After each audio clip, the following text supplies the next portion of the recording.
Would you like to learn how to create a custom stencil without having to buy a fancy, expensive stencil cutting machine? Would you like to know all of my tips and tricks for making these stencils and how to apply them? Well, stick around because I've got a project that's not only inexpensive, but it's quick and easy, and I'll show you how it's done.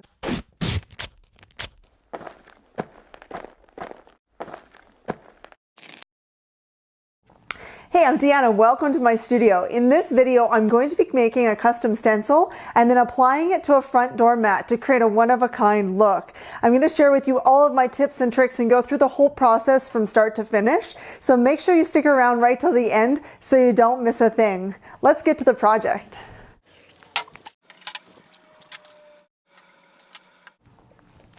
This is the doormat I'm going to be customizing. I purchased it at IKEA. I'll leave links in the description below to all of the products I'm working with today, so if you'd like to recreate this project, you can easily find the items that I've used. I'm going to set this mat aside for now and get to the stencil, which is our first step. I created this design in a word processing document. I added in the letters and arrows to create this compass design and then printed it on some cardstock. Now, if you don't have a computer or a printer, you can just draw your design by hand on cardstock, whether that be a large letter creating a monogram or an entire word or a simple outline of a shape. The next step, once you have your design on the cardstock, is to cut it out by hand using a knife. I suggest laying down a thick piece of cardboard before you start cutting to protect the table that you're working on. Lay your design over top of the cardboard and then just tack it into place using some painter's tape.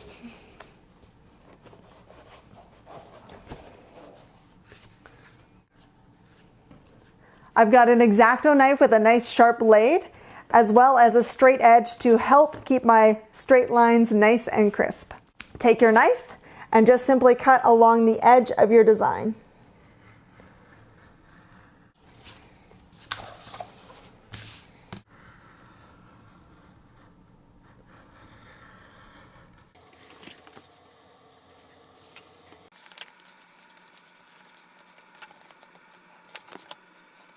When I'm cutting, I like to keep my ruler, my straight edge, on the outside of the design. So if my knife slips, then it's just going to cut the part that's excess that's coming out anyways, and it's not going to mess up my stencil.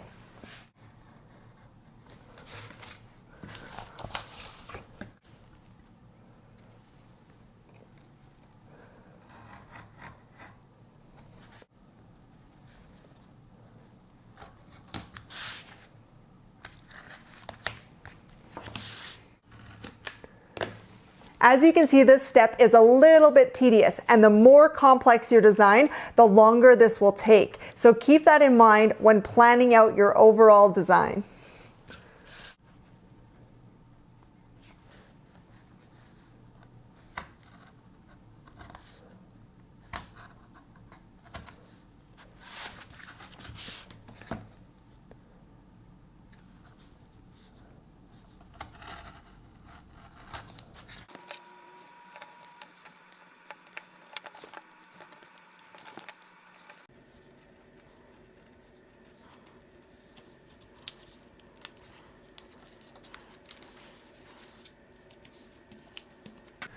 Now that the design is cut out, the next step is to place it onto your mat.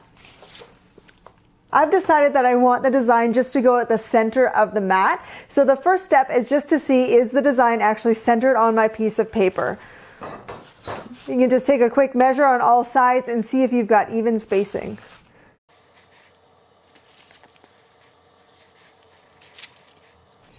So I just have to trim a little bit off the top to even it out.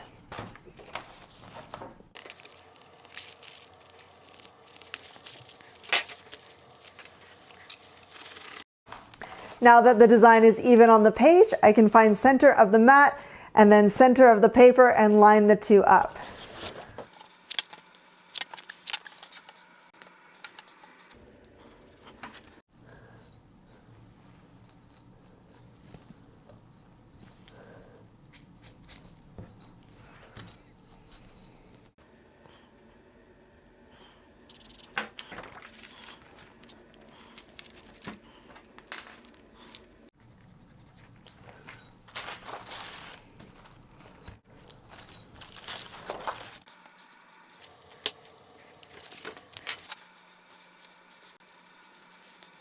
So now that my design is perfectly centered on the mat, I'm going to use some painter's tape and just tack it into place.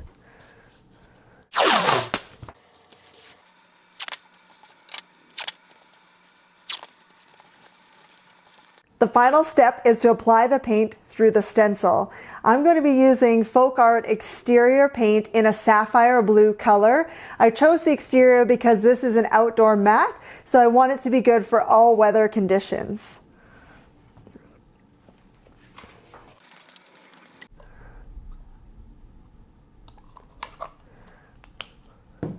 The most important thing to remember when stenciling is a little bit of paint goes a long way. The more paint you have on the brush, the more of a chance you risk bleed through, the paint seeping underneath the stencil. I start by dabbing a little bit of paint onto my brush, and I'm working with a small artist brush.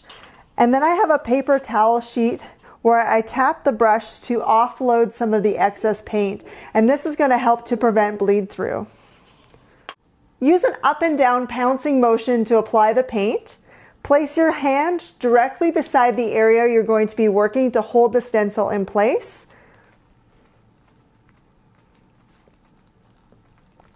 Avoid any backward sweeping motion or really strong pressure because that could cause bleed through, pushing the paint underneath the stencil. Continue to load and offload your brush as you go.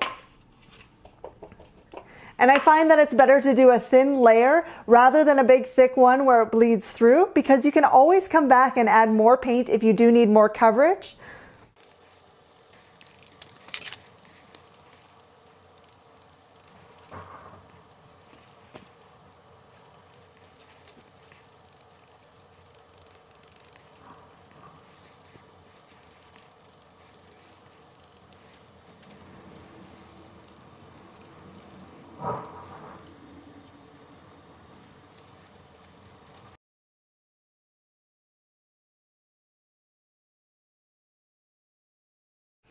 Give your first coat about an hour to dry, and if you've missed some areas or it needs to be a bit more solid, you can go ahead and add a second layer after an hour has passed. Mine looks really solid. I'm quite impressed actually with the coverage I got in one coat, so I'm just going to go ahead and pull the stencil off.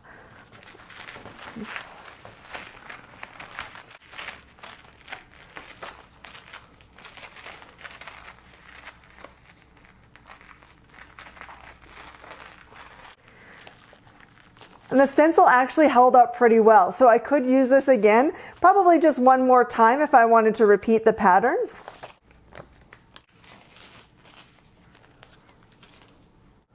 Overall, I'm really happy with how it turned out. I think the lines came out really nice and crisp. And again, I'm really impressed with the amount of coverage I got from just one layer of this paint.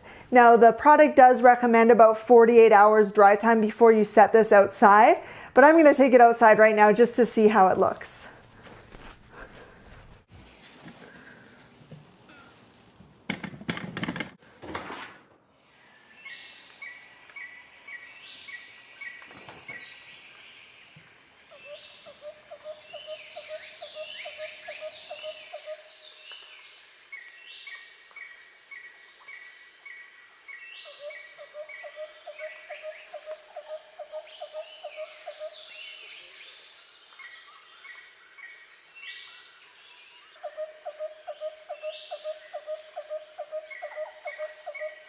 If you have any questions about this project, feel free to leave those in the comments below. And if you enjoyed the video, then click the thumbs up.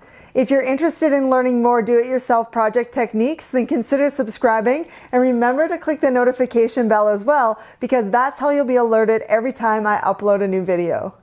Thanks for watching. I'll see you back here next time.